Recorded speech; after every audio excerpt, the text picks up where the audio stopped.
शाम के लगभग 6 बजे का वक्त था। निजामुद्दीन रेलवे स्टेशन का प्लेटफॉर्म नंबर 7। एक लड़का राहुल तेज सांस लेते हुए भागता हुआ प्लेटफॉर्म पर चढ़ रहा था। चेहरे पर एक बेचैनी थी, एक डर कहीं ट्रेन छूट ना जाए। थके हारे कदम लेते हुए राहुल आगे बढ़ता गया। हाथ में बैग, गर्मी का असर चेहरे पर साफ दिख रहा था। और फिर उसकी नजर पड़ी एक कोने वाली बेंच पर। एक लड़की बैठी थी, प्रियंका। हाथों में एक डायरी और एक चलता हुआ कलम, जैसे हर लफ्ज उसके दिल से निकलकर कागज पे अपना असर छोड़ रहा हो। और उसके बगल में एक खाली जगह। राहुल रुक गया। एक हल्की सी मुस्कान के साथ पूछा, क्या मैं यहां बैठ सकता हूं? लड़की ने धीरे से सर उठाया। एक पल को दोनों की नजर मिली और फिर बस इशारे में हाँ कह दिया। राहुल चुपचाप बैठ गया। उसकी नजर प्रियंका की डायरी पर गई। वो लिख रही थी। चेहरे पे एक अलग ही सुकून था। राहुल से पूछे बिना रहा नहीं गया। हल्का सा पूछ लिया, डायरी लिखना पसंद है तुम्हें? प्रियंका ने ना उसकी तरफ देखा, ना उसके सवाल का जवाब दिया, बस लिखती रही। राहुल ने तुरंत ही महसूस किया, ओह सॉरी, लगता है पर्सनल था। और उसने अपना बैग खोला, एक किताब निकाली और खुद में ही खो गया। थोड़ी देर बाद प्रियंका ने डायरी बंद की, उसकी तरफ देखा और एक हल्की सी मुस्कान के साथ कहा, मुझे लगा मैं थोड़ा रूड हो गई, तुमने तो कुछ गलत कहा भी नहीं था। राहुल ने आंखों से ही कह दिया, इट्स ओके। प्रियंका ने खुद ही कहा, मैं अपने हर दिन को यादों में सजा के लिखना पसंद करती हूँ। यहीं से सिलसिला शुरू हुआ, बातों का, जज्बातों का और एक अनजाने रिश्ते का। प्रियंका ने बताया, हिंदू कॉलेज से बीएससी कर रही हूँ, घर मुंबई में है, छुट्टियों के लिए घर जा रही हूँ। राहुल मुस्कुराया, same college, MBA third semester, Surat से हूँ। और तभी दोनों एक ही ट्रेन के मुसाफिर निकले। आगे के रास्ते में अब सिर्फ सफर नहीं था, एक दास्तान शुरू होने वाली थी, जो प्लेटफॉर्म से शुरू तो हुई पर दिलों तक जाने वाली थी। तभी प्लेटफॉर्म पर एक अनाउंसमेंट गूंजता है, यात्रीगण कृपया ध्यान दें, Haridwar Bandra express train number 1920 अब 20 मिनट की देरी से चलकर प्लेटफॉर्म नंबर 7 पर आ रही है। राहुल की नजर सीधा प्रियंका की तरफ गई। दोनों के बीच एक खामोशी थी, लेकिन वो पहले जैसी अजनबी नहीं थी। रात के 7 बजे ट्रेन प्लेटफॉर्म पर आ चुकी थी। उसी भीड़ में राहुल ने हल्की सी मुस्कान के साथ पूछा, तुम्हारा कोच कौन सा है? प्रियंका ने एक पल के लिए उसे देखा और कहा, A2। और तुम्हारा? राहुल ने अपना टिकट देखा, थोड़ा सा हंसा, लेकिन आंखों में एक हल्का सा अफसोस था। मेरा S9। दोनों के कोचेस काफी दूर थे। एक छोटी सी खामोशी छा गई, वो खामोशी जिसमें दोनों का दिल कुछ कह रहा था पर जुबान चुप थी। फिर एक मुलाकात, एक नजर और एक लम्हा, और वो दोनों अलग हो गए। ट्रेन अपने सफर पर निकल चुकी थी। कहीं एक स्टेशन पर रात के सन्नाटे पे रुकती है। राहुल सीट पर चुपचाप बैठे बैठे एक पल के लिए सोचता है, प्रियंका से मिलके आता हूँ। वो A2 कोच तक आता है और देखता है प्रियंका गेट के पास खड़ी जोर से कुछ चिल्ला रही होती है, आइसक्रीम वाले, अरे आइसक्रीम वाले भैया इधर आना। राहुल उसकी तरफ देखता है और तभी प्रियंका की नजर उस पर पड़ती है।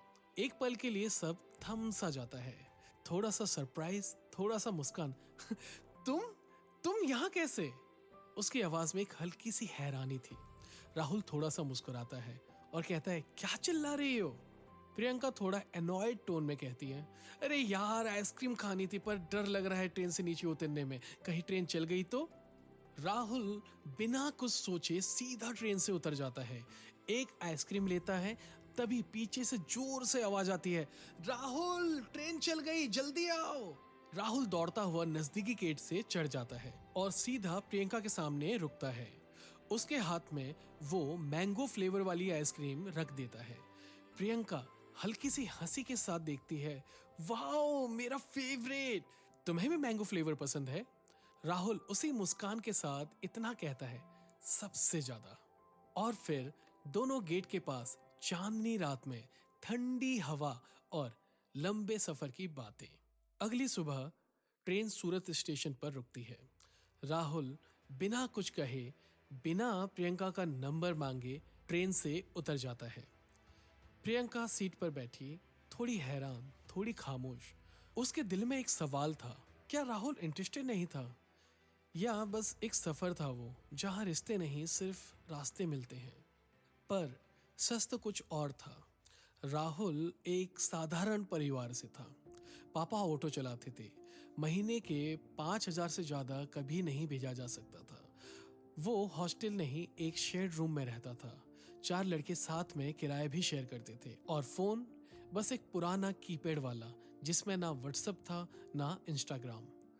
उसे लगता था प्रियंका एक अलग ही दुनिया से है। उसके पास सब कुछ है, मेरे पास सिर्फ जज्बात। और वो नहीं चाहता था कि उसका स्टेटस उसके रिश्ते के बीच रुकावट बने।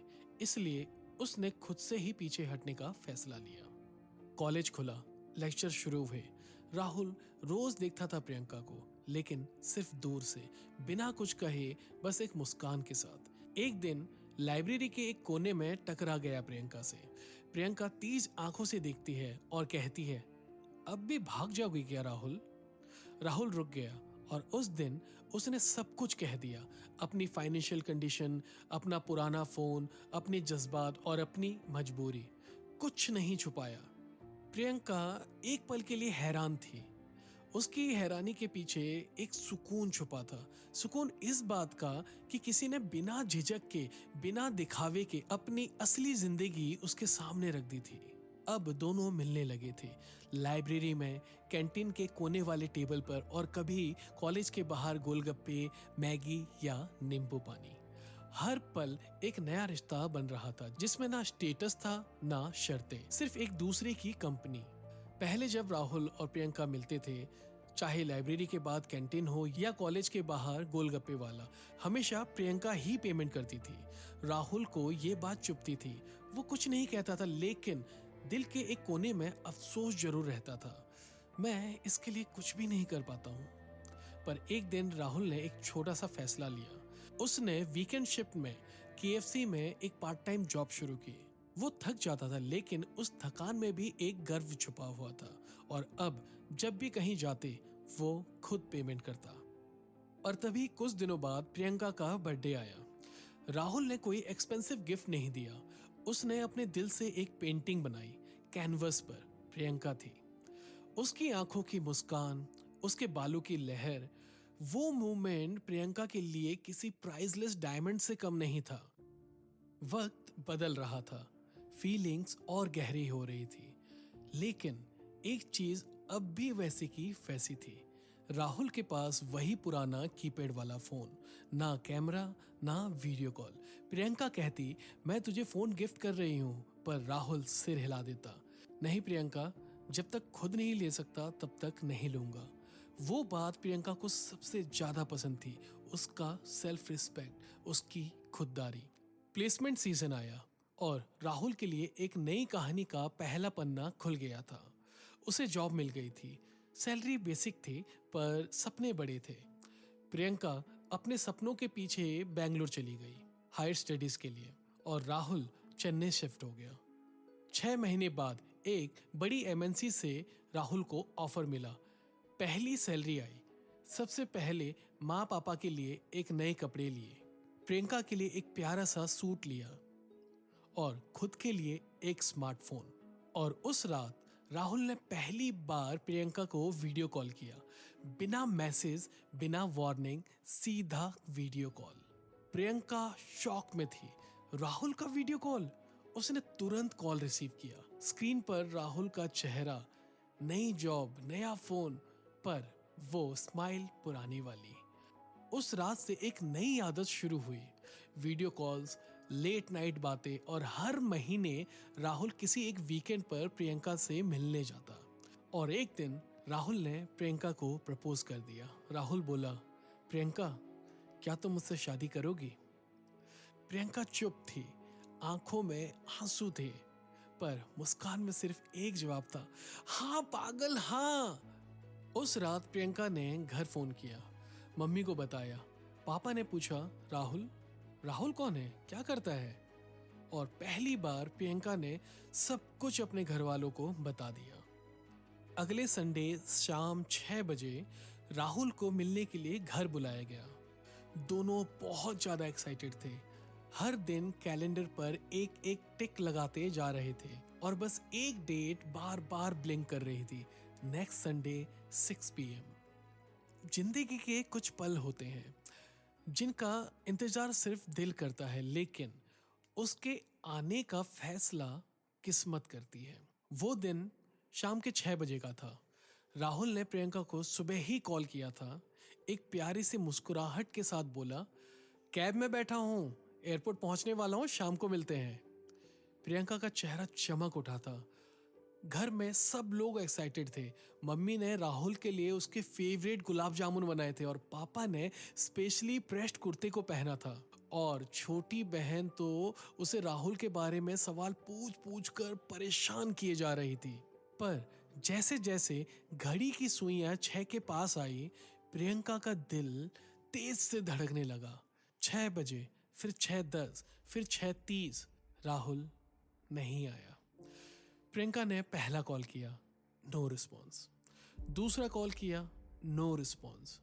15 कॉल, 20, 7 मैसेजेस, सब खामोशी में डूब गए। घर के लोग पहले तो क्यूरियस थे, फिर थोड़ा परेशान और फिर एक अजीब सी चुप्पी छा गई। रात के 9 बजे तक सबके चेहरे पे एक ही सवाल था, राहुल कहाँ है? और प्रियंका के दिल में सिर्फ एक ही जवाब, वो आएगा, उसने वादा किया था। लेकिन 10 बजे तक सब लोग जा चुके थे। 11 बजे आंखों में आंसू लिए प्रियंका ने फिर से ट्राई किया, लेकिन अब भी कोई जवाब नहीं आया। उस रात प्रियंका ने बस एक काम किया, रोती रही। हर पल एक उम्मीद थी, कहीं से कोई मैसेज आ जाए, एक कॉल या एक सॉरी, कुछ भी, पर कुछ भी नहीं आया। और फिर वो सो गई, ना जाने कैसे, कब, पर सो गई। अगली सुबह प्रियंका उठी और सबसे पहले राहुल का नंबर डायल किया। इस बार कॉल उठा, लेकिन आवाज राहुल की नहीं थी। एक बहुत ही कोमल और टूटी हुई आवाज थी, बेटा, राहुल अब हमारे बीच नहीं रहा। प्रियंका की सांसें रुक गई। उसके उसके उसके हाथों से उसका फोन गिरते गिरते बचा। उसने संभलते हुए पूछा, आप कौन बोल रही हैं? और राहुल राहुल कहाँ है? वो माँ थी राहुल की।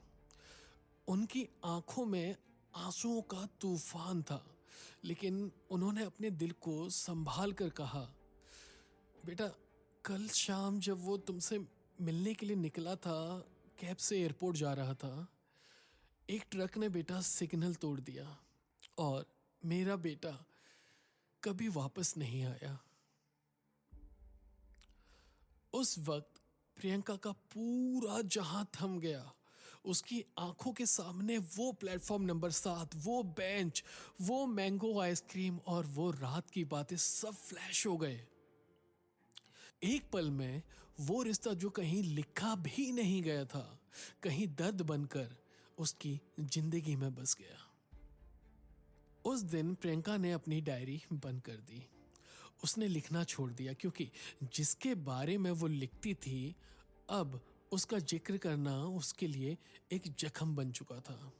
आज भी कभी कभी वो निजामुद्दीन रेलवे स्टेशन जाती है, वही बेंच, वही कोने वाली जगह, और डायरी के उस पेज को देखती है जहां लास्ट लिखा था, राहुल से कल मिलूंगी, उसे बताऊंगी कि मैं उससे शादी करने के लिए कितनी बेताब हूं।